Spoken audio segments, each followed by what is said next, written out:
자, 시장 시그널과 종목 들어가겠습니다. 주식회사 광장의 황태규 부장, 인베스트 자문의 인성익 고문조합입니다. 어서 오세요. 네, 안녕하세요. 네. 자, 그럼 또 내용 들어봐야 되니까 김주영 아나운서, 네, 다시 연결해 보죠. 네, 첫 번째 시그널과 함께 분석해 보도록 하겠습니다. 삼성전자, 삼성물산 등 삼성그룹주의 상승 흐름 속에 삼성물산 함께 체크해 보도록 하시죠. 전일 공시가 있었는데요. 홍라이 리움미술관 명예관장이 자신이 보유하고 있는 삼성물산의 주식 전량 1.06%를 이재용 회장에게 전량 증여하겠다라고 밝혔습니다.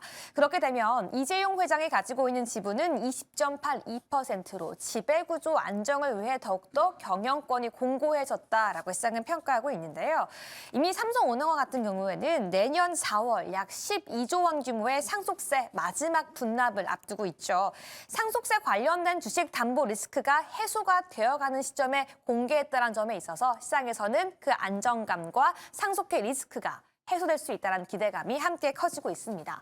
여기에 더해 최근 지주사에 대한 기대감도 함께 커지고 있는데요. 이 3차 상법 개정안 기대감으로 인해서 국민연금 등 기관 투자자들의 이 지주사에 대한 매수세까지 함께 뒷받쳐 이어지고 있습니다. 삼성그룹 내에서의 호재도 함께 이야기해 보도록 할까요? 삼성전자가 전일 호재를 전하기도 했는데요. 이 소캠2의 주재료인 10나노급 D램에 대해 성능이 확인되었다라고 전하면서 내년 엔비디아 소캠 2의 물량 절반을 공급하기로 했다라는 소식을 전하기도 했습니다.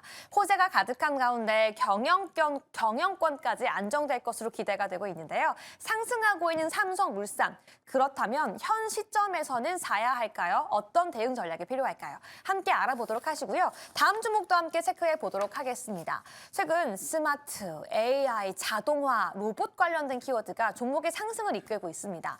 오늘 같은 경우에도 스마트 팩토리 관련주 현대무백스가 급등하고 있는데요. 핵심 이슈는 LG전자가 전했습니다. 약 370조 원대로 전망되고 있는 이 스마트 팩토리 솔루션 시장 진입을 위해서 관련된 부서를 신설한 건데요. AI, 로봇, 스마트 팩토리를 보다 적극적으로 대응하겠다고 이야기하자 스마트 팩토리 관련 종목들이 일제히 함께 상승하는 모습 나타나고 있습니다. 결국 현대무백스의 상승도 이렇게 해석해 볼 수 있을 것 같은데요. 이제 앞으로 산업에서 자동화는 필수가 되어가고 있다라고 하고 있습니다. 업무의 효율도 높아지고요. 비용도 절감할 수 있다라고 이야기하고 있는데요. 특히 현대무백스 같은 경우에는 그 안에서도 로봇 관련된 사업들을 끊임없이 이어가고 있는데 물류 자동화 매출부터 유지 보수 관련된 매출까지 끊임없이 성장하고 상승하고 있습니다. 결국엔 자동화라는 키워드로 상승하고 있는 현대무백스. 앞으로의 그 전략까지 지금 바로 함께 짚어보시죠.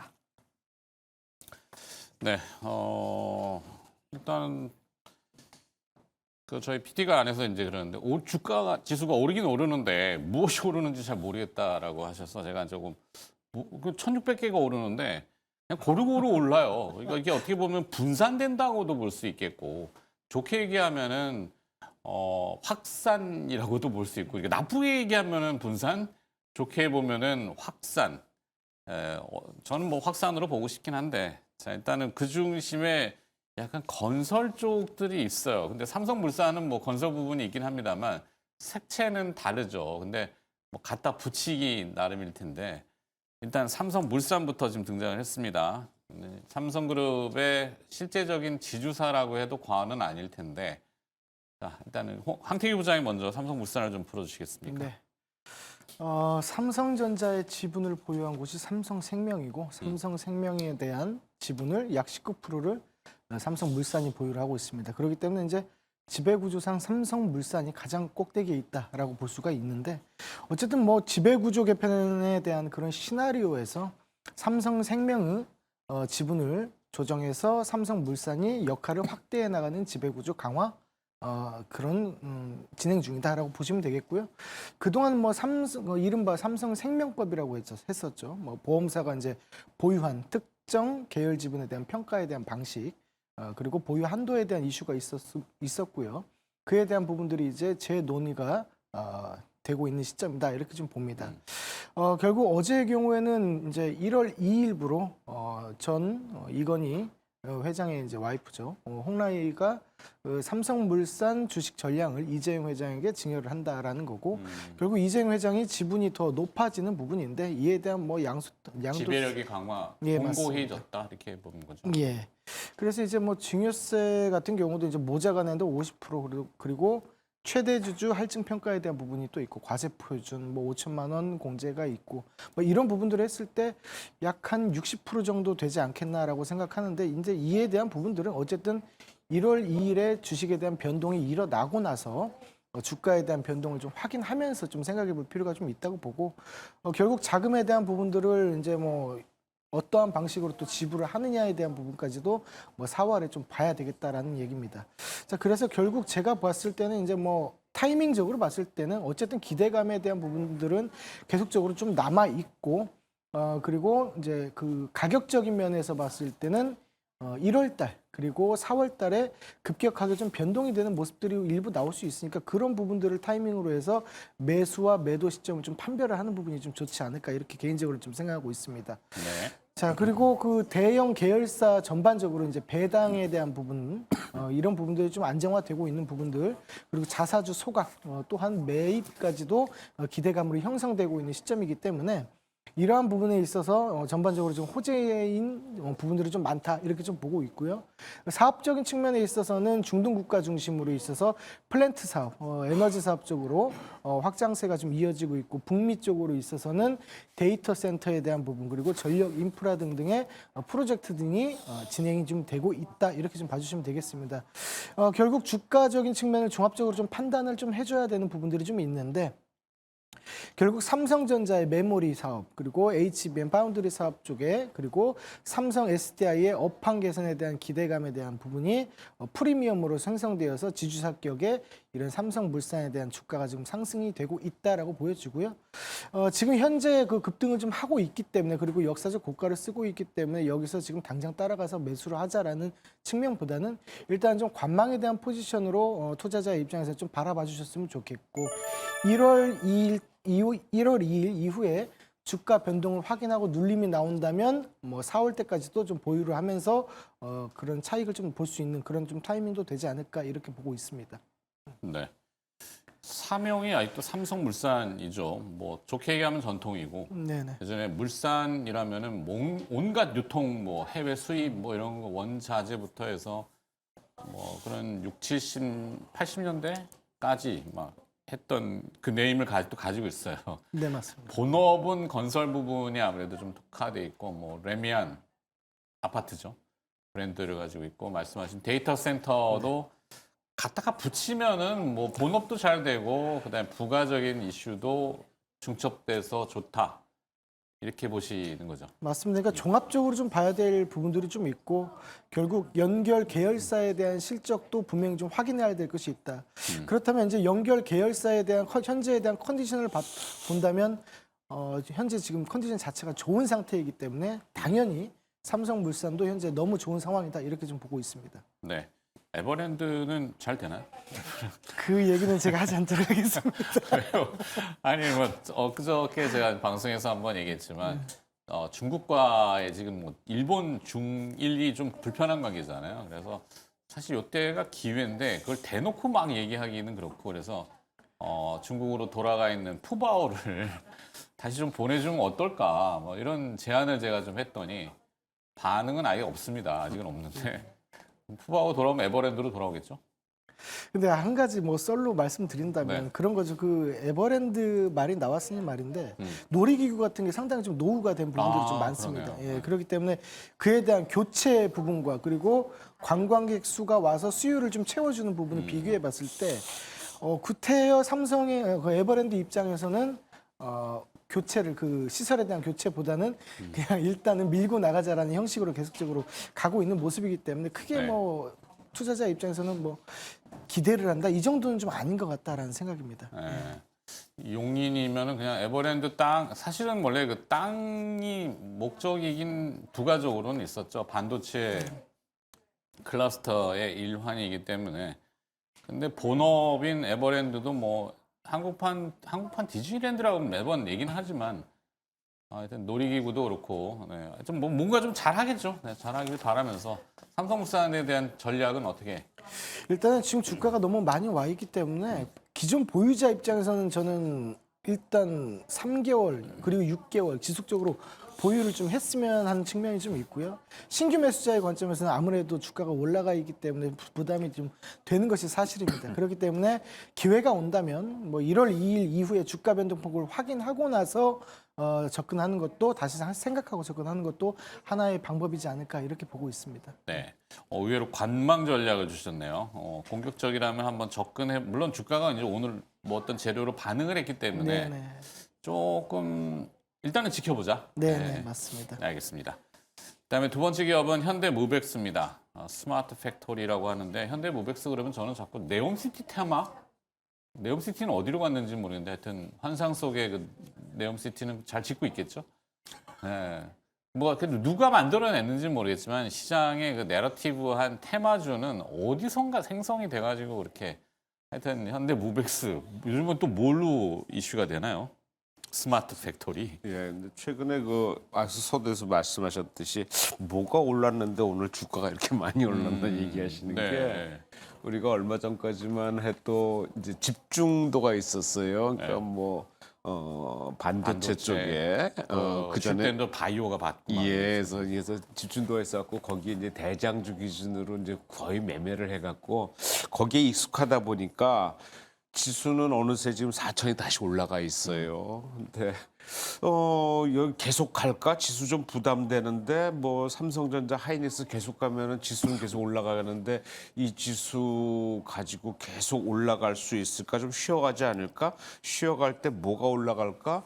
야, 안 올라간 종목들 많네. 또 찾아보니까 종목들 진짜 소외된 종목들이 많은 것 같아요. 그러니까 그런 네. 종목들이 이제 다시 이제 어느 정도 제자리 찾아가는 분위기, 현재 상황이 지수 대비해서 그동안 소외됐던 종목들이 제자리를 좀 찾아가는 그런 양상을 띠다 보니까 종목 수가 오늘 같은 경우는 뭐 코스닥이든 코스피든 상승 종목이 하락 종목이 2배 정도. 근데 지수는 생각보다 그렇게 많이 안 올라가고 코스피 같은 경우는 뭐 오늘 삼성전자, 삼성그룹 관련주나 LG 그다음에 금융주 이런 쪽이 좀 올라가다 보니까 지수가 좀 1포인트대 올라가지 않았나. 근데 전체적인 시각은 야, 이거 뭐 올라갔지? 그러니까 그런 식의 느낌이 오지 않겠나 싶은 생각이에요. 근데 현재로서는 그런 상황들이 계속 진행될 것 같아요. 지수는 좀 왠지만큼 올라가 있고 소외된 종목은 이제 따라 올라가는 양상인데 과거에 거의 뭐 매매하지 않았던 종목들 이게 무슨 이런 종목도 있었나 하는 종목들이 올라가기 때문에 아마 손이 쉽게 나가지 않는데 그런 쪽에서는 빠르게 뭐 차익 매물도 나오고 올라갔다가 그런 양상이 계속 지속된 것 같은데 오늘 종목 현대무백스도 그런 양상의 한 종목인 것 같기도 해요. 근데 이 회사는 뭐 작은 주식은 아니에요. 큰 주식입니다. 그래서 거의 뭐 시총이 1조가 넘는 회사고 그래서 현대무백스 대주주는 엘리베이터죠. 엘리베이터가 49% 지분을 갖고 있는데 이제 자동화 물류 시스템인데 여기에 이제 로봇 관련해 가지고 로봇 관련주로 또 이제 포함이 되다 보니까 그쪽 올라갈 때 같이 따라 올라가는 그런 경향이 있다라는 쪽에서 최근에 수주도 대규모로 지금 LG나 이제 한국 콜마 같은 경우 지금 559억짜리 수주를 지금 했거든요. 그래서 그런 쪽에 모멘텀이 생기고 성장세 계속 유지되고 해외 산업도 확장되고 그러다 보니까 4분기 실적이 영업이익이 거의 한 100억 정도 나는데 아마 사상 최대 실적으로 지금 기록되는 것 같아서 실적에 따른 주가 상승이다라고 봐야 되는데 일단 올해 연말까지 25년도 온기까지 매출은 한 25% 정도 상승을 할 것으로 예상이 되고 영업이익도 상대 좀 매출보단 적지만 한 영업이익도 한 10% 이상 올라갈 것으로 예상되기 때문에 실적에 따른 주가 상승이다라고 보는 게 맞겠다 싶은데 문제는 이 회사 유독 그 상장 주식수가 1억 주가 조금 넘어요. 1억 주가 조금 넘는데 오늘 오전 800만 주 그러면은 지분이 대주 지분이 한 반 정도 그러니까 유동 물량이 그거에 또 반 정도라면은 글쎄요.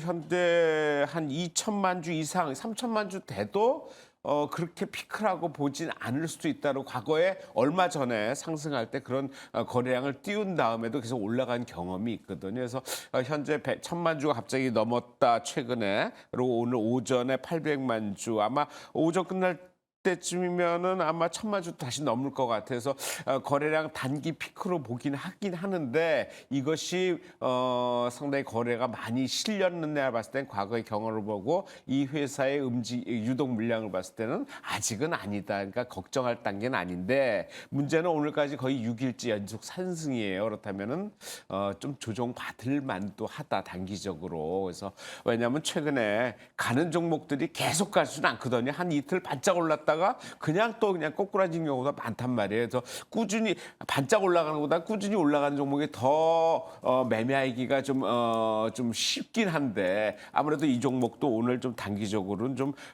일주일 동안 좀 많이 상승을 했다. 거래도 붙어줬다. 그렇다면은 오전에 좀 올라갔다가 좀 조정을 좀 보이고 있는데 이 상태에서 움직일 것 같은데 일단은 차익 매물이 나오기 때문에 차익 매물이 나올 때 굳이 들어갈 필요는 없다. 일단 갖고 계신 분은 좀 물량을 줄여서 다시 이제 매도 차익 실현을 하시고 다시 한번 지켜보시는 게 더 좋고 새로 들어가시는 부분은 이 부분보다 조금 조정 받은 부분에서 좀 들어가면 어떨까 해서 오늘은 제 의견은 일단 단기 매도 쪽이고 현재 가격대 대비해서 전고점이 한 13,000원 정도 있다면은 거기에 목표가로 두고 꾸준히 매매하시는 건 나쁘지 않을 것 같다라는 생각입니다.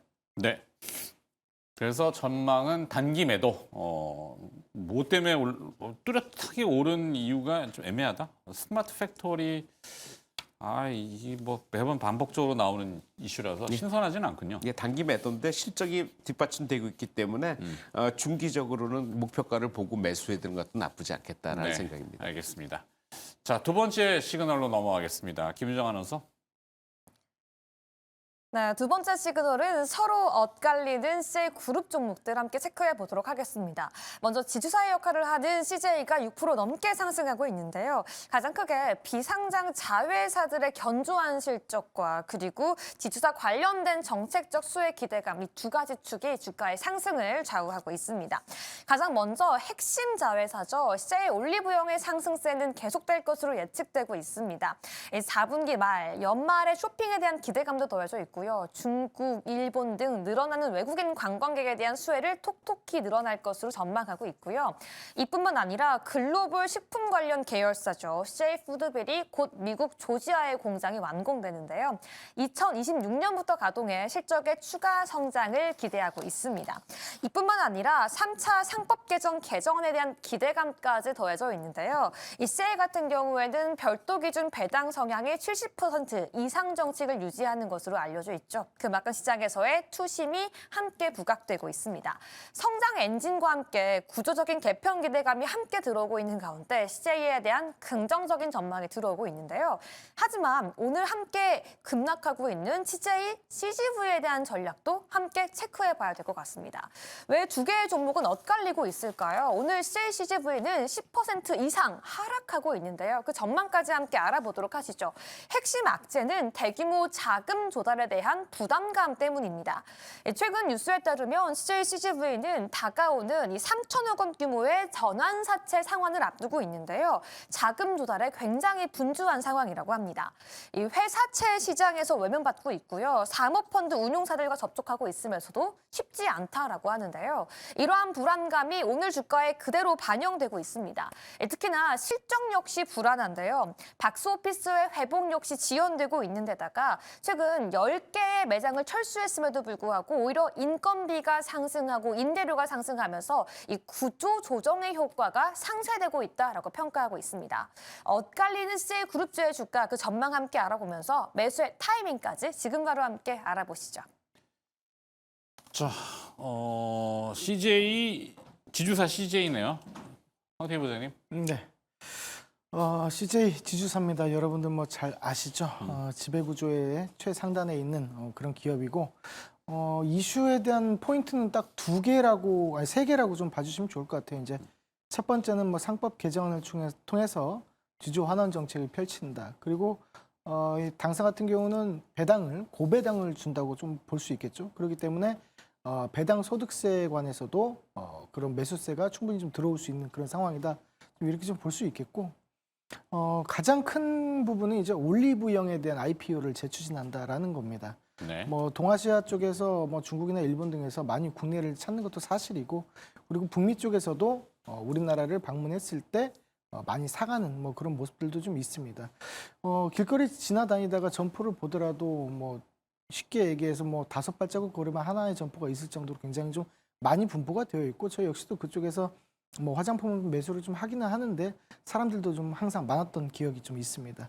어찌됐든 이에 대한 그 올리브영의 재추진에 상장에 대한 부분이 가장 큰 역할을 좀 하고 있는 시점이다 이렇게 좀 볼 수 있겠고 또한 다른 자회사격으로 좀 봤었을 때는 이제 CJ 제일제당 같은 경우가 K푸드에 대한 열풍에 맞춰서 해외 식품에 대한 매출 증대로 지금 리테일 채널을 확장하고 있는 중이다 이렇게 좀 봐주시면 좋을 것 같습니다.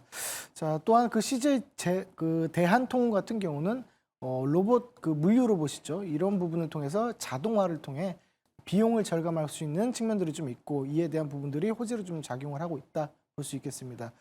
그리고 마지막으로는 뭐 CJ E&M 같은 경우는 컨텐츠에 대한 라인업으로 영화, 공연 등의 흥행 사이클에 대한 반등 기대감이 현재 약간씩 만들어지고 있다라고 좀 볼 수 있겠고 뭐 다른 여타 계열사 같은 경우는 좀 이따가 다시 또 다른 분께서 좀 해주시면 되는 부분이니까 어쨌든 이제 종합적으로 좀 판단했으면 좋겠다라는 생각입니다. 그래서 중장기적으로 있어서도 사업성에 대한 개선이 좀 나올 수 있고 그리고 시세적인 부분에서도 추가적으로 주가 상승은 가능하다. 다만 최근에 파동의 관점에서 봤을 때 좀 올라온 부분이 있기 때문에 조정 시에 좀 매수를 좀 한다면 좋은 결과가 좀 나오지 않을까 이렇게 좀 생각하고 있습니다. 조정 시 매수. 네. CJ 지주사에 대한 이야기인데 뭐 위치는 부담이 크게 가는 자리는 아니지 않을까? 맞습니다. 그러니까 하방에서 이제 살짝 올라오는 상황이기 때문에 모아가기 관점에서 본다면 좀 좋을 것 같고 다만 이제 단기적인 측면보다는 사업성 개선이 매출로 이어지고 실질적으로 주주 환원 정책까지 가는 부분까지 봐야 되기 때문에 중장기적으로 보시는 것이 오히려 더 좋지 않을까라고 보고 있습니다. 네. 자, 반면에 또 같은 계열이라고도 볼 수 있겠는데 CJ CGV는 주가가 안 좋죠.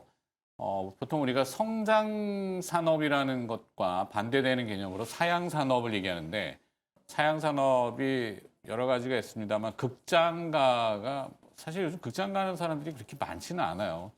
뭐 댁에서 이제 TV 화면도 크고 아니면 빔 프로젝트 같이 이제 이렇게 해서 OTT를 또 많이 보시잖아요. 팝콘 먹으러 극장 일부러 갈 수도 없고. CJ CGV. 좀 특이한 움직임이에요. 네. CJ CGV를 이게 주가가 사고 싶냐 그랬을 때는 별로 그렇게 사고 싶다는 생각을 갖고 있는 투자자들은 별로 없을 것 같은데 최근에 움직임이 가장 어떻게 보면 두드러지게 아주 상승세를 나타냈어요. 아주 네. 특이하다. 이거 진짜 이거 왜 올라갔지? 그 이면을 찾아보면은 외국인 매수예요. 외국인이 한 달 동안에 거의 300만 주를 매수를 했어요. 매일. 외국인 이걸 왜 매수할까? 실적이 좋아? 아니야. 성장성 있어? 아니야. 이 회사 문제 여러 가지 걸려 있는데 외국인이 왜 매수할까? 아직도 저는 잘 모르겠어요. 외국인이 매수하는 이유를 모르겠어요. 그래서 일단은 이 대주주는 이제 CJ예요. 51% 정도를 갖고 있고 이게 상장 주식수가 1억 6천만 주나 되는데 유동 물량은 상당히 적어요. 그러니까 오늘도 어제 거래가 많이 들었는데 300만 주. 오늘 오전에 그냥 빠지면서 200만 주. 오늘 아마 거래 피크 칠 것 같다라는 생각이 단기 피크 칠 것 같아요. 근데 그 거래량이 전체 거래량 비하면은 아주 턱없이 모자른데 문제는 거래량이 문제가 아니라 이 회사 실적이 그럼 어떻게 되느냐? 실적이 좋아지겠느냐? 실적 올해도 별로 좋아지진 않아요. 그러니까 1분기, 2분기 실적 엄청 안 좋았어요. 3분기 상당히 개선됐는데 그래도 작년 동기 대비해서는 적자 면치 못해요. 4분기에도 좋아질 것으로 예상이 되지만 그래도 안 좋아요. 그러니까 온기 실적 따지면 작년보다도 예상 실적은 한 26% 영업이익은 떨어질 것으로 예상이 되거든요. 그러니까 매출은 늘어나는데 실소득은 없는 거예요. 그래서 그런 쪽에서는 계속 내년에는 뭐 좋아진다고 얘기는 하지만 그것도 가봐야 되는 거고 이 회사 문제가 내년 6월에 지금 그 12,3천억이 이제 돌아와요. 그래서 네, 만기가. 그것을- 예, 만기가 돌아옵니다. 이게 콜옵션을 행사를 해야 되는데 행사를 안 하면은 이자 부담이 상당히 커지거든요. 이자 부담이 무려 15.5%까지 이자율이 높아진다 그러니까 이건 회사에서는 감당하기 힘든 부분이에요. 근데 그거를 이제 사모펀드에서 빌려왔기 때문에 그걸 갚아야 되는데 회사가 회사채도 강구하고 있고 여러 가지 강구하고 있는데 여의치 잘 안 되는 모양이에요. 그래서 사모펀드 자체 회사도 좀 바꿔보려고 노력을 하고 심지어는 중소기업에서 말한다는 그 프라이머리 채권 담보부 증권이라는 게 있으니까 대기업에서 별로 안 하는 건데 이게 이제 이율이 좀 낮거든요. 그래서 그런 쪽에서 좀 손댄다는 것 자체도 상당히 좀 작은 문제 좀 있다는 증표를 나타내기 때문에 좀 문제인데 거기다가 지금 내년 6월이 3천억이 들어오면 그 후년에 또 있어요. 4천억짜리가 또 있다 그러네요. 그래서 야 이게 계속적으로 이렇게 문제가 돌았는데 회사가 뭐 크게 문제가 되지는 않겠지만 왜냐하면 큰 이제 대기업 회사고 그러니까 문제가 되지 않겠지만은 상당히 그 자금에 문제가 있다. 실적도 뚜렷하게 늘어나지는 않다. 근데 다만 외국인이 최근에 매수를 하면서 상당히 급상승했다라는 측면에서 좀 지켜보자. 더 봐야 된다. 이거 외국인이 왜 이렇게 매수들도 오늘도 매도를 하고 있어요. 그래서 외국인이 매수하는 이유가 또 있을까? 뭐 우리가 모르는 외국인들 뭔가 좀 빠르게 안다는 측면에서 그런 쪽에서 한번 좀 신경을 좀 써봐야 되는데 일단은 오늘 하루 정도는 하루 정도 아니라 제 개인적인 생각은 많이 올랐다. 이게 차익 매물도 많이 나오고 있다. 그러니까 매도 쪽으로 좀 생각하고 일단 매수는 조금 보류하자라는 생각입니다. 이 매수 들어가기가 쉽지가 않겠어요. 예, 일단은 뭐 물론 굴지의 기업이긴 합니다만 워낙 그 어려울 때 자본 조달을 많이 해놔서 그게 이제 결국에는 돌아오는 타이밍에 대해서 만기라는 것을 롤오버 연장을 어떻게 할 건가. 그러면 그때 당시 조달했던 금리와 현재 금리 수준이 또 비교돼야 될 거고 이 복잡한 회사 상황입니다. 그거 사실 알기가 되게 어렵잖아요. 근데 주가가 이렇게 상당히 굴곡이 있다라는 거는 뭔가 조금 찜찜함을 지울 수 없어서 일단은 매도 전략을 주셨습니다. 다음 또 마지막 시그널로 넘어가 볼까요? 김희정 아나운서. 네, 마지막 시그널과 함께 체크해 보도록 하겠습니다. 오늘 원전 섹터가 상승하고 있는데요. 현지 시간 미국 2일 하워드 러튼의 미국 상무부 장관이 한국과 일본이 미국에 약속한 대미 투자 자금 7,500억 달러 중 일부를 우선적으로 원전 건설에 사용하겠다라고 밝혔기 때문입니다. 이에 따라 한국 원전 관련 종목들이 미국 원전발 수주를 받을 수 있다는 기대감 속에 오늘 일제히 함께 상승하고 있는데요. 그 안에서도 국내 유일의 원전 주기기 제작사인 이 두산 에너빌리티가 가장 큰 수혜를 받을 수 있다는 전망이 들려오고 있습니다. 압도적인 기술적인 경쟁력을 갖고서 현재 미국의 뉴스케일 파워와 협력하며 SMR 시장 내에서도 강세를 보이고 있다고 평가하고 있고요. 원전도 좋지만 가스터빈이라는 듀얼 모멘텀까지 가지고 있죠. 이 고성장 분야인 가스터빈까지 함께 가져가면서 에너지 인프라 전반적인 성장과 수혜를 함께 누릴 수 있다라고 전망하고 있습니다. 코스피 지수가 다시 한번 4,000선을 회복한 만큼 그 이상 5,000피를 갈 때 원전주가 그 상승의 핵심 섹터로 급부상할 수 있을까요? 반등의 신호탄을 쏘아 올린 두산 에너빌리티 그 전망 함께 세워보도록 하겠고요. 다음 주목도 함께 알아보도록 하겠습니다. 전일 이 시간 함께 짚어봤는데요. 오늘도 상승하고 있어서 그 이유를 조금 더 자세히 알아보도록 하겠습니다. 이 비수기 없는 롯데 관광개발 호실적에 대한 기대감이 압도적입니다. 주요 증권사들이 일제히 입을 모아서 어닝 서프라이즈를 전망하고 있는데요. 핵심은 카지노도 너무 잘 되고 그리고 특히 제주도를 기반으로 해서 이 중국발 모멘텀에 대한 수혜 기대감을 가지고 있습니다. 이 중국인, 일본인 할 것 없이 외국인 관광객의 그 호조 소식을 전하고 있고요. 특히나 중국 주요 도시에서 제주도로 직항 항공편이 생기게 된다면 그 수혜와 실적은 더욱더 커질 수 있다라고 전망하고 있는데요. 과연 이 두 종목 어떤 대응 전략 필요할지 지금 바로 함께 알아보시죠. 자, 두산 에너빌리티 워낙 많이들 얘기했고 원전 얘기 또 나왔습니다. 이틀에 한 번 꼴로 나오는 것 같긴 해요. 정확히 세어보지는 않았습니다만 그만큼 이제 산업적으로도 관심이 있고 실제 보도들이 나오는 것들을 막 또 얘기하죠. 자, 두산 에너빌리티는 어떻게 전략을 가져가 볼까요? 네, 제가 원전만 정확히 4번 했고요. 두산 에너빌리티에 또 계속적으로 얘기를 좀 했었던 기억이 있고요. 네.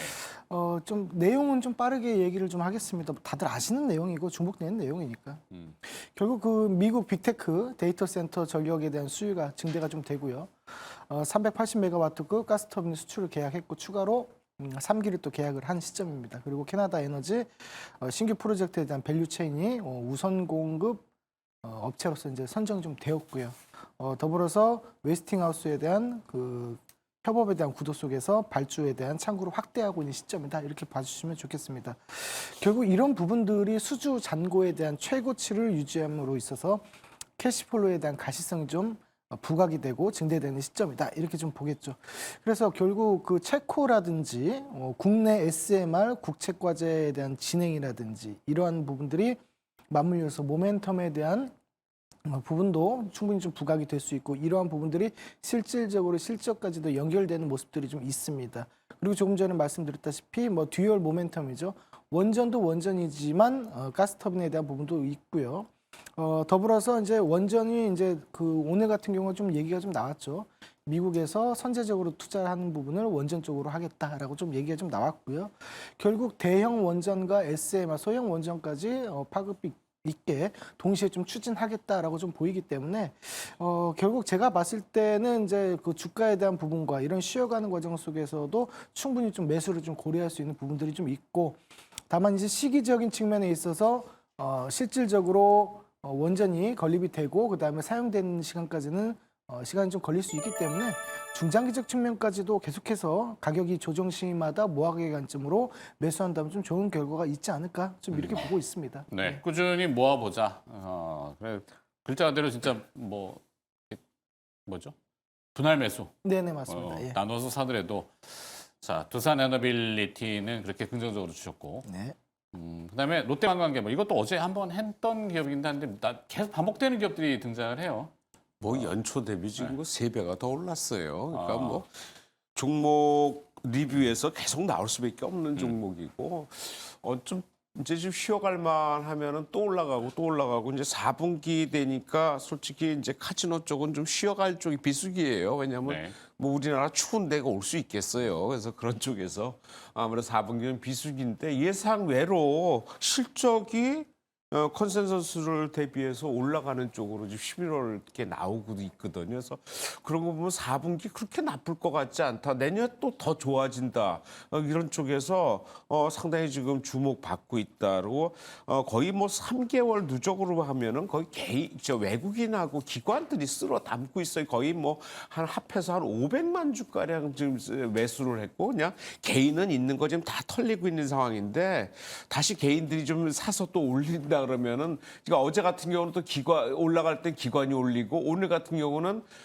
외국인들이 한 3일 동안 차익매물 났다 오늘 또 매수하고 그러니까 서로 기관하고 외국인이 주거니 받거니 하면서 주가를 올리는데 상당히 좀 부담스러운 가격까지 안 온 건 아니에요. 많이 왔어요. 그러니까 연초 대비해서 3배가 좀 올랐다고 말씀드렸는데 워낙 실적이 좋다 보니까 실적이 작년에 흑자로 전환을 했단 말이에요. 그 23년도에 적자 600억 났다가 영업이익이 작년에 390억 흑자 났는데 올해 3분기까지 1분기부터 계속 실적은 계속 증가, 영업이익은 증가 추세. 그러니까 4분기 약간 좀 비수기 좀 빠질 것으로 예상했는데 11월 딱 뚜껑 열어보니까 4분기 실적 열어보니까 한 380억 정도 예상했는데 이게 한 480억까지 11월이 실적이 상당히 좋게 나옴으로 해서 12월까지 기대된다 그러면은 실적은 3분기에 비해서 그리 떨어지는 거 아니다. 온기까지 가면은 작년 실적의 영업이익이 거의 3배 이상 난다 그러면은 주가는 그 정도 움직여도 크게 무리 없다라는 생각이죠. 그래서 그런 쪽에서 지금 상당히 좀 각광을 받고 있는데 현재 가격대가 거의 코로나 직전 가격대까지 올라왔어요. 그러면 그전 코로나 직전 때의 실적, 회사 실적을 본다면은 지금 실적 엄청 좋거든요. 주가는 여기서 끝날 것 같지는 않다라는 쪽에서 새로운 신고가 형성된다면 단기적으로는 거의 목표가 전고점 3만 원대까지 가도 되지 않겠느냐라는 쪽이고 그 이후의 주가는 또 새로 봐야 되지 않나 생각인데 문제는 오늘까지 3일 동안 3일째 급등이에요. 암만 좋은 주식도 차익 매물 나오거든요. 그래서 오늘은 개인적으로는 단기 매도 쪽으로 지금 방향을 잡았는데 계속 꾸준히 봐야 되는 종목이고 어느 정도 좀 빠졌을 때는 다시 사서 메꿔 넣는, 그러니까 포트폴리오 상에서는 계속 안고 가야 되는 그런 종목으로 판단을 합니다. 네. 롯데관광 비수기는 없다 이렇게 타이틀이 나와서 좋긴 합니다만 재료가 이미 주가에 어느 정도 녹아 들어가서 지금 선택하기에는 좀 껄끄럽다. 단기 매도 전략을 주셨네요. 자, 두산 에너빌리티와 롯데관광개발까지 알아봤습니다. 두 분이 함께 해주셨는데 주식회사 광장의 황태규 부장과 인베스트 자문의 인성익 고문이었습니다. 고맙습니다.